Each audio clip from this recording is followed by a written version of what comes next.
The billionaire CEO mockingly asked a black waitress for financial advice, but her very first words left him completely shocked. This is the story of Zoe Davis and Marcus Thorne. Your support means everything. Like, comment, and subscribe so we can keep sharing stories that prove true genius can't be hidden. Let's start today's story.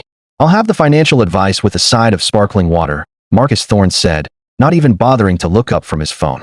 Zoe Davis paused, her pen hovering over the order pad. After 8 hours on her feet at the Corinthian, Manhattan's most exclusive restaurant, this was exactly the kind of arrogant customer she didn't need. "I'm sorry, sir," she replied, her voice professionally pleasant despite the exhaustion. "I don't believe that's on our menu." Marcus finally looked up. He'd expected an intimidated server, not the composed young black woman whose intelligent eyes assessed him with cool disdain. He was Marcus Thorne, 35, the head of Thorne Group, a private equity titan worth billions. He was not used to being checked. "It was a joke," he said, tapping his obsidian card against the table. "But since you mentioned it, where would you invest $1 million in today's market?" Zoe's colleagues had warned her about him, known for his ruthless business tactics and tendency to toy with people when bored. Honestly, she met his gaze directly. "I'd diversify 50% into high-growth African tech bonds, focusing on countries with stabilizing governance scores. Keep 30% leveraged on lithium futures tied to electric vehicle quotas, and hold the remaining 20% liquid, awaiting the predictable overcorrection in the German market." The half-smile froze on Marcus's face. He slowly put down his phone. That wasn't just specific, it was sophisticated. "Did you memorize that from a prospectus?" he challenged, his eyes narrowing. "No, sir. Just an opinion. Now, about your actual order." She kept her mask firmly in place. "Wait." Marcus leaned forward, suddenly interested. "Explain the rationale behind the African tech play. Most analysts won't touch that volatility."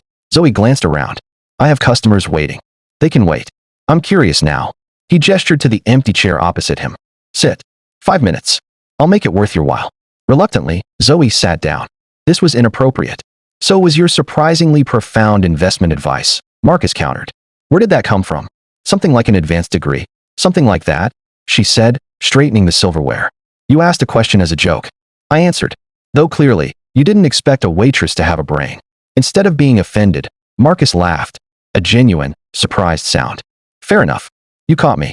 But now I'm genuinely curious. Why the bonds over equity?" "Bonds offer structural protection against the currency risk inherent in emerging markets," Zoe explained without missing a beat. "The yield curve is higher right now precisely because of the perceived political instability, but the underlying tech growth is exponential. It's a calculated short-term volatility play for long-term infrastructural stability gains." Marcus's eyes widened. That wasn't analysis, it was strategic brilliance. "Who are you?" he asked, genuinely perplexed. "Just a waitress with an interest in finance," she replied with a small, enigmatic smile. "Now, can I take your actual order, or would you prefer to continue interrogating me about my hobbies?" Marcus studied her for a long moment. There was more to this woman, much more. "Ribeye, medium rare, and your name." "Your real name." "Zoe Davis," she said, rising. "And I'll put that order in right away, Mr. Thorne." When she returned with the check, Marcus had added a $7,000 tip to his meal. Zoe's eyes widened.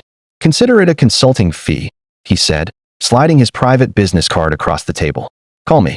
I have a proposition that will make waiting tables unnecessary." The next day, Zoe received a financial aid denial email, the one piece of external funding she needed to keep her life afloat. With trembling fingers, she dialed Marcus Thorne's private number. "That was faster than I expected," he answered on the second ring. "I'd like to hear about that proposition, Mr. Thorne." "Excellent. My office at 3. And drop the Mr. Thorne. It's Marcus." At precisely 2:59 p.m., Zoe stepped into the glass-walled headquarters of Thorne Group. She was led into a corner office where Marcus stood with his chief operating officer, Victor Sterling. "Ms. Davis," Victor said, without offering a handshake, his tone laced with disapproval. "My research shows an employment gap and a community college degree. This doesn't align with the insights Mr. Thorne claims you possess." Marcus cut him off. "Zoe just flagged a $50 million risk in the Cyprus acquisition that your entire team missed, Victor. The contract was a shell company designed to offload toxic debt, disguised as a tech escrow." Victor bristled. "That's a serious claim. What evidence?" "Pattern recognition," Zoe stated calmly, pulling up the data. The revenue metrics showed unnatural smoothness when cross-referenced against historical market fluctuations. "Real growth has variations. This was mathematically fabricated." Victor's face tightened. "Convenient, isn't it?" a former waitress with an inexplicable ability to spot financial engineering. I took the liberty of running a deeper check. Zoe Davis only exists as of 3 years ago. Before that, nothing. No credit history, no digital footprint. She is either a ghost or a corporate spy. The room fell silent. Marcus dismissed Victor with a curt nod. His expression darkened. "Get out, Victor. Both of you," he told the COO. When the door closed, Marcus turned to Zoe. "Sit down. Is what he said true? Who were you before Zoe Davis?" Zoe felt her carefully constructed world collapsing. "I can't tell you that. Can't or won't." Marcus leaned in. "I need to know what I'm getting into. Are you running from something illegal?" "No. I never broke any laws." "Then why the secrecy?" His perception was unervingly accurate. "You're obviously overqualified for your current life, which means you're hiding. People only hide when they're afraid." Zoe looked away toward the skyline that had once been her playground. "That's easy for you to say. You've never lost everything in a single day." "I know who you are," Marcus said quietly. Zoe froze. "Ava Sterling," he continued. "Former consulting strategist at Vance Acquisitions. Considered a rising star until 3 years ago when you were implicated in a massive fraud. You disappeared right before the investigation concluded." "How long have you known?" she whispered, turning back to him, fear replaced by sudden anger. "I suspected from your first answer. The background check confirmed it last week. I was waiting for you to trust me enough to tell me yourself." "Trust you? This was a trap. If it was a trap, I would have turned you over last week. I'm waiting for the truth. The real story." The sound of her real name, Ava Sterling, broke her. "I was set up," she confessed, the words rushing out after years of silence. "By my mentor, Elias Vance.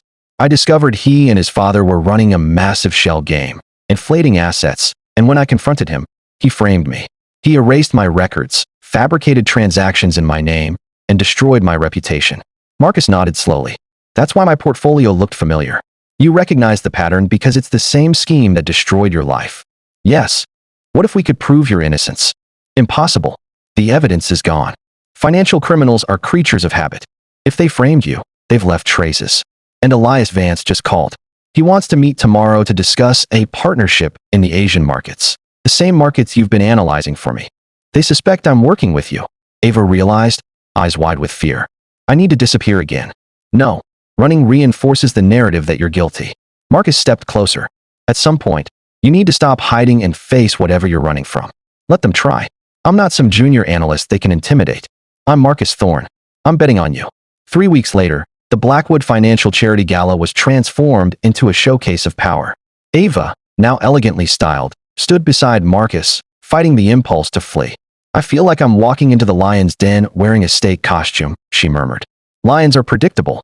"We are not," Marcus replied, his hand resting reassuringly on the small of her back. Then, they were intercepted. "Marcus." Elias Vance's voice was smooth, a practiced charm. "And this must be the brilliant Miss Davis we've heard so much about." Elias's gaze fixed on Ava, unsettling and intense. "You seem familiar, Miss Davis. We haven't met before, have we?" "I don't believe so," Ava replied, meeting his eyes, channeling her years of suppressed rage into cool composure. "I would remember," Elias said, his smile razor-sharp. "Though, in my experience, people don't change as much as they think they do. Beneath new appearances, the essential nature remains." "Some people change profoundly," Ava countered, unable to resist the pointed jab, especially after betrayal. Elias's grip on her hand tightened imperceptibly before Marcus interjected, pulling them away. "It's time," Marcus whispered, checking his watch. "I'll create the distraction in exactly 1 minute." Service elevator to the 42nd floor, William Vance's private office. Marcus stopped a server carrying a tray of red wine, and, with a subtle movement, sent the entire tray crashing to the ground with a loud smash and a flurry of apologies. In the ensuing chaos, Ava slipped away. Using the security access Marcus had procured, she entered William Vance's private office. She bypassed the security panel and accessed the hidden server room. She quickly plugged in the specialized data drive. Suddenly, voices in the corridor froze her in place. 2 men talking about a security check. The handle turned. Ava held her breath. In that moment, a second commotion erupted. A fire alarm blared faintly from the floor below, the planned backup distraction. The door handle released as the security guards moved to investigate the alarm. Ava quickly pulled the specialized drive, the data extraction complete. She slipped out of the office and back toward the gala. She found Marcus being loudly scolded by a floor manager, still apologizing profusely for the champagne incident. Mission accomplished, she whispered when she reached his side. Thank God, he replied, relief flooding his expression. Let's go. In the car leaving the gala, Ava finally allowed herself to breathe, clutching the drive containing the proof. Marcus reached across the space between them, taking her hand. Whatever happens, Ava, tonight you stood your ground. You faced them. The sincerity in his voice broke through her composure. Without overthinking, Ava leaned across the space between them and kissed him. It was a kiss deepened by 3 years of loneliness, adrenaline, and relief. I've wanted to do that for weeks, Marcus admitted, his usual confidence replaced by vulnerability. So have I, Ava smiled. Now let's see what we found. The evidence on the drive exceeded their highest hopes. Emails between Elias and his father detailing the frame-up, fabricated documents, and communications with their compliance officer. Working with Marcus's legal team, they assembled an airtight case. 3 months later, Elias Vance was indicted on multiple counts of securities fraud and witness tampering. The Vance acquisition's name was tarnished, and the powerful family was brought low. Ava stood in Marcus's office, watching the breaking news coverage. How does it feel? Marcus asked, coming to stand beside her. Surreal. She turned to face him, their fingers intertwining naturally. For so long, I was a ghost. Now, I can be Ava Sterling again. And what does Ava Sterling want now that she has her life back? Marcus asked, his expression serious. Ava considered the question. Her name was cleared. Her professional reputation was being restored. She could rebuild her career anywhere. But her priorities had shifted. She wants to build something new, Ava said softly. Something honest, with the person who saw her value when she had nothing. Marcus smiled, pulling her into his arms. I think that can be arranged. Thorne Group could use a chief strategist with zero tolerance for fraud. And Marcus Thorne needs a partner in every sense of the word. As their lips met, Ava felt the final pieces of her fractured life falling into place. From a chance encounter born of arrogance, through corporate espionage and vindication, they had found in each other a partnership that had survived the ultimate test. The cynical titan had found integrity, and the brilliant underdog had found her place in the world. We hope you enjoyed this incredible story of Zoe/Ava's redemption. Don't forget to like, comment your favorite moment, and subscribe to join our journey. Without your subscription, we might never meet again. Follow, comment, and share right now. Don't risk it.